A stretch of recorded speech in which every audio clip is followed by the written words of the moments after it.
Dans cette vidéo, nous allons voir comment ajuster le niveau sonore. Cela va consister dans un premier temps à égaliser le niveau entre les différents plans. Ensuite, on va régler ou normaliser le niveau sonore pour s'assurer qu'il n'est ni trop faible ni trop fort. Et on verra également comment rendre muet les plans de coupe. Alors, étant donné qu'il s'agit de faire un traitement du son, je vais modifier légèrement mon interface en réduisant la taille des visionneuses.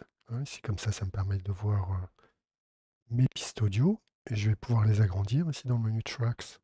Je clique, et Audio Size.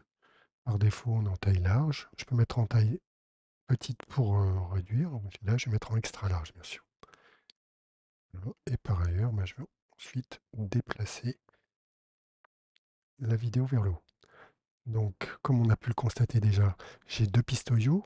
Ici, la première que j'ai rappelée, présentation, qui correspond à l'audio des plans de présentation. Ensuite, j'ai une deuxième piste avec l'audio des plans de coupe, qui sont souvent muets, mais pas toujours.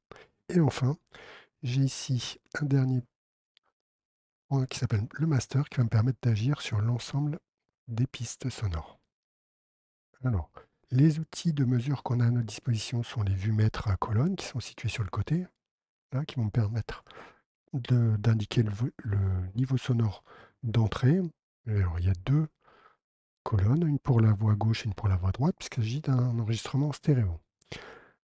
Mes pistes audio ici sont matérialisées par des rectangles verts. À l'intérieur de ces rectangles, on a l'évolution du niveau sonore en fonction du temps. Alors, on peut constater, on l'a entendu, on peut constater que le niveau sonore ici du premier plan est plus faible que le niveau sonore des plans suivants.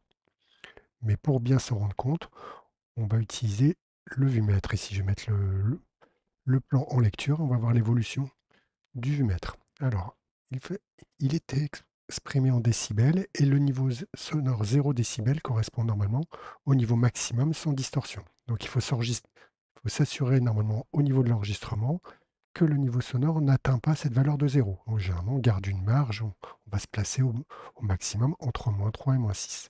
Donc là, je vais mettre en marche et on va voir l'évolution du niveau sonore ici. Et pendant ce temps-là, je vais bien sûr me taire. Je m'appelle Mathieu Cariou, je suis ingénieur de recherche à l'UBO et chargé de projet pour la mise en place d'un atelier ouvert d'innovation, l'UBO Open Factory. L'UBO Open Factory. Donc vous avez vu ici, il apparaissait le niveau crête à certains moments. Donc globalement, on atteint -8, -9. Et donc on est éloigné des 0 décibels. Ça, c'est une bonne chose. On voit que le niveau sonore n'est pas saturé. Par contre, il est quand même légèrement faible, puisqu'on est plutôt -7, -8. On devra augmenter ou amplifier un peu le niveau sonore pour atteindre une valeur plus proche de 0. Et maintenant, sur le plan 2, je vais faire la même chose. Je vais mettre en marche et me taire. Et on va à nouveau analyser et consulter le niveau sonore. Factory, également appelé OpenFac, c'est un ensemble d'espaces qui permet de créer une synergie entre l'enseignement, la recherche et l'industrie. Donc là, ce qu'on constate sur ce deuxième plan, c'est qu'on atteint fréquemment des niveaux sonores de 0 décibel. D'ailleurs, on l'entend, le son, l'enregistrement est saturé. Donc là, on va malheureusement pas pouvoir y faire grand-chose. C'est au niveau de la prise de vue, prise de son, qu'il fallait s'assurer que le niveau sonore était plus faible. Mais bon, ce qu'on va quand même pouvoir faire, c'est diminuer le niveau sonore de ces enregistrements pour qu'ils descendent, on va dire, à -3 décibels, qui va être à peu près notre référence. Alors, comment est-ce qu'on va procéder? Alors, la première façon de procéder, c'est directement d'agir sur le trait blanc ici, qui se trouve sur mon plan. Vous voyez, quand je le survole, j'ai l'infobulle qui m'indique que j'agis sur le plan pres 1 et qu'il s'agit du niveau, là, le level, et je suis à 0. Alors, je vais pouvoir déplacer mon trait vers le haut, et là, je vais amplifier mon intensité sonore ou ajouter des décibels, mettre plus fort. Et si je vais vers le bas, j'ai une valeur négative, je vais pouvoir atténuer ou soustraire des décibels. Voilà, donc ça, je vais pouvoir procéder comme ça graphiquement. Une autre façon d'agir sur ces réglages plus précises, ça sera de sélectionner le plan audio et d'aller sur l'onglet de contrôle. Et vous voyez, je peux agir sur le niveau. Je peux déplacer le curseur pour corriger ma valeur d'intensité sonore en décibels, ou je peux écrire la valeur ici. Donc là, a priori, si je voulais régler mon niveau sonore, on a vu qu'en niveau crête, au maximum, on atteignait à peu près -7, -8, -9, le plus fréquemment. Donc il faudrait que j'envisage de rajouter 6 décibels pour obtenir un niveau sonore suffisant. Et donc là, si je fais l'essai, je vais remettre en lecture à partir de Je là. m'appelle Mathieu Cariou, je suis ingénieur de recherche à l'UBO et chargé de projet pour la mise en place d'un atelier ouvert d'innovation, l'UBO Open Factory. L'UBO Open Factory. Voilà. Donc voilà comment j'ai pu corriger ici le niveau sonore du premier plan. Après, il faudrait que je fasse la même chose sur les plans suivants. Donc là, le plan 2, lui qui atteignait 0 décibel, il faudrait a priori que je lui enlève plutôt 3 décibels. Donc là, je pourrais mettre directement moins 3, clac, et je vais mettre en lecture. Également appelé OpenFac, c'est un ensemble d'espaces qui permet de créer une synergie entre l'enseignement, la recherche. Voilà. Donc là, il faudrait bien sûr que il va falloir que je procède de la même façon sur les autres plans, sur les plans suivants. Alors, ce qu'on a pu constater ici, c'est que j'ai corrigé le niveau sonore. Par contre, ça ne corrige absolument pas la saturation qu'on avait, hein.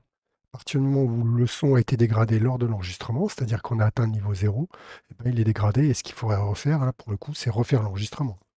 Mais bon, là, on n'est pas en mesure de le faire. Donc voilà comment on peut faire. On peut procéder en agissant individuellement sur chacun des plans. Alors, c'est un petit peu fastidieux. Donc je vais annuler mes différentes étapes, mes différents réglages. Et l'autre méthode que je peux utiliser, c'est d'utiliser le master. Alors, le master qui, lui, va me permettre d'agir sur l'ensemble des pistes sonores.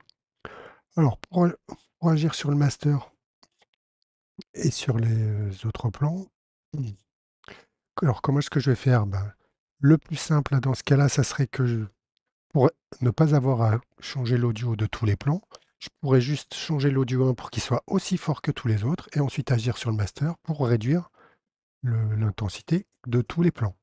C'est la deuxième possibilité. Donc là, celui-ci, on a vu qu'il atteignait à peu près -7. Donc pour qu'il atteigne le -7, -8, -9, donc pour qu'il soit aussi fort que les autres, je pourrais envisager de rajouter 9 décibels. Hein, donc je sélectionne mon premier plan et ici je rajoute 9 décibels. Donc là, ils vont maintenant être tous trop forts, a priori. Innovation, l'UBO Open Factory. L'UBO Open Factory. Voilà, peut-être même un peu plus, hein. Si je fais ça à l'oreille, peut-être même 9,5 ou 10 décibels. Voilà. Donc là, j'ai tous mes plans qui sont égalisés, mais qui sont trop forts. Et après, je pourrais corriger avec mon master en réduisant la valeur de l'intensité sonore de tous les plans. Vous voyez, je peux, par exemple, enlever 3 décibels à tous les plans. La mise en place d'un atelier ouvert d'innovation, l'UBO Open Factory. L'UBO Open Factory, également appelé OpenFac, c'est un ensemble Je pourrais éventuellement même diminuer encore un peu plus.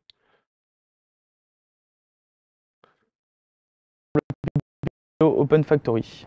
L'UBO Open Factory, également appelé Open. Donc voilà comment on peut procéder. Alors, une autre façon de procéder, ça va être de faire apparaître l'outil de mixage. Je vais aller dans Windows et directement prendre l'élément qui s'appelle Audio Mixer. Et je vais le mettre sur le côté. Et alors, l'Audio Mixer, qu'est-ce qu'il fait? Ben, il me présente ici les vumètres du niveau de chacune de mes pistes, hein. Donc, la piste de présentation audio, la piste des plans audio, et sur le côté, j'ai un curseur, hein, qui va correspondre à la ligne que je peux déplacer, hein, qui correspond au niveau. Et ici, je peux directement écrire la valeur.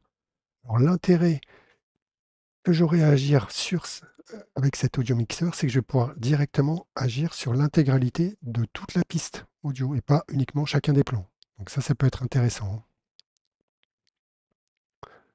Donc par exemple, ce que je peux faire, c'est ici, vous voyez, j'ai bien rajouté, on va dire, mes 10 décibels sur le premier plan presse audio. Et ce que je peux faire, c'est ensuite, sur cette piste audio, enlever les -3 ou -4 décibels directement. Et ici, sur mon master, j'aurais pas à agir. Voilà, c'est une autre façon de faire les réglages.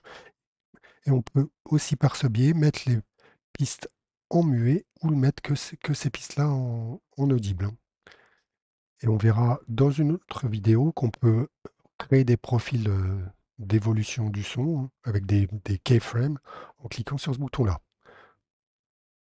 Alors, ce qui me reste à faire ici, a priori, ça va être d'agir sur les plans de coupe. Hein, donc, les plans de coupe, certains sont muets et d'autres sont sonores. Donc, notamment, par exemple, ici. Ici, on va retrouver des équipements plus coûteux comme les imprimantes 3D. Et là, on entend le son aigu de l'imprimante 3D. Donc, c'est assez pénible. Et ce que je vais faire, c'est que je vais le mettre en muet, ce plan. Alors, la première façon, c'est toujours, je peux directement agir sur le petit trait du niveau. Vous voyez, je peux aller jusqu'à moins 60 décibels, ce qui divise l'intensité du son par 1 million. Donc, globalement, ça le rend muet, hein. Donc, je peux procéder comme ça. Mais là, si je veux que tous mes plans soient muets, il faudrait que je fasse ça autant de fois qu'il y a de plans. Donc, l'autre possibilité, c'est directement de mettre cette piste son en muet. Et là, mes plans de coupe ont tous été rendus muets. Ici, on va retrouver des équipements plus coûteux comme les imprimantes 3D nouvelle génération.